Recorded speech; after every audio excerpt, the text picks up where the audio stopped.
Welcome everyone to Inside Alli Sports. I'm Pat Parnell, and for this episode, we're taking you inside skate. Kia X Games Asia saw the next big trick become a reality when Tom Schaar landed the 1080. And inside skate expert Paul Zitzer tells us what it means to the sport. But first, we have a four-time X Games medalist in studio.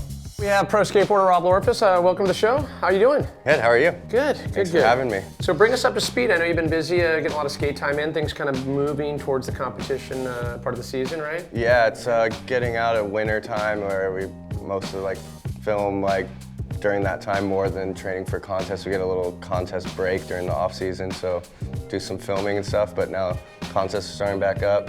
I try to skate everything. I skate with Pierre. Me and Pierre are going up to Woodward actually today, and then I usually skate with him down in San Diego at the Monster DC ramp, and Alex Perelson, and then other guys, Elliot Sloan, Danny Mayer, and we just skate there or at Tony's ramp, and they're right down the road. So you just listed a good group of guys that would definitely push one skating. Does any one of those skaters stand out as, maybe that push you a little more? Like when you skate with them, they're like, if you feel like you're on the edge of trying something, they're like, you gotta be able to pull this. Yeah, Pierre is definitely a motivational person. He's definitely there to push you in any way that he can. And then Alex is a quiet one, but his skating is motivating enough. He's a quiet boy, but he kills it on his skateboard. So speaking of motivation, rumor has it when you saw Waiting for Lightning, the Danny Way documentary, you were motivated a little bit, right? Tell us about that. It was such an inspiring movie.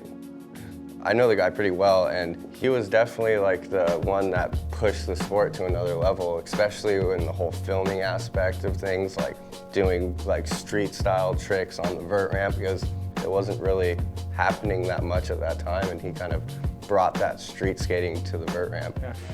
Can I get your thoughts on Dew Tour and having success at Dew Tour? Is it one of those events that you look forward to now? Oh yeah, for sure, definitely, and especially with the cement thing too. The last year they had the bowl contest, and then they have the vert now, and I've heard some things about maybe having mini mega there. So having 3 different styles of skating in one contest would be amazing. It'd be a hat trick. It's triple threat for sure. Yeah, it'd be so fun. Yeah. Okay, well, Rob, we wish you luck. Stay healthy. Have fun out in Woodward. Send PLG our best. Thank you. Okay, Rob Lorifice, everyone. And while Rob Lorifice is getting ready for the contest season here in the US, it's already underway in Asia. At Kia X Games Asia, Andy McDonald won his 5th gold medal in 6 years in the vert competition, while 15-year-old Mitchie Brusco took silver, his first medal. Rain wrapped the skateboard street final early, so skaters were ranked according to their highest score of their first 2 runs. All eyes were on 12-year-old skater Tom Schaar, who took on the mini mega ramp and won gold, and a spot in the record books by landing the first ever 1080 in competition.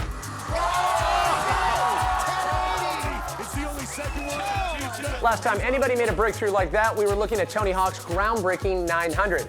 Inside Alli Sports skate expert Paul Zitzer breaks down what the 1080 means to skate progression. The year was 1999. The setting, X Games 5, skateboarding's greatest stage. And Tony Hawk, the most accomplished boarder in history, reached down to the pit of his soul to pull out a trick he'd been battling for years, the 900. And the crowd went wild. Maybe you've seen the footage. Flash forward to 2012. 900s are a dime a dozen, and previously unknown 12-year-old little vert monkey by the name of Tom Schaar goes and lands a 1080 after 5 tries. And his mom goes wild. A few weeks later, he does the 1080 again, this time in Shanghai to win the Asian X Games, taking out fakey 900er Bob Burnquist in the process. Let's discuss. First, something you need to take into account is the mega ramp factor.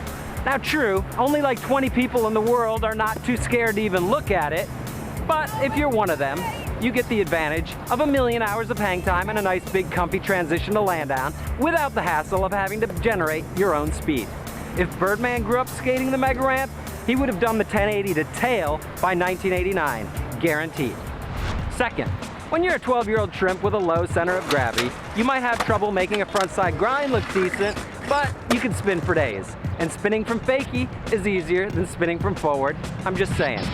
All of that being said, the 1080 is an amazingly great trick. If it wasn't, I'd totally do them.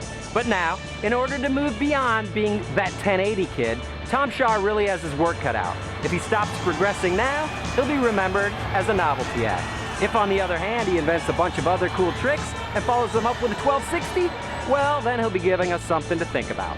In the meantime, the only thing I'm sure of is that he is, without a doubt, at least as good as Wheezy. And Wheezy's been skating a lot.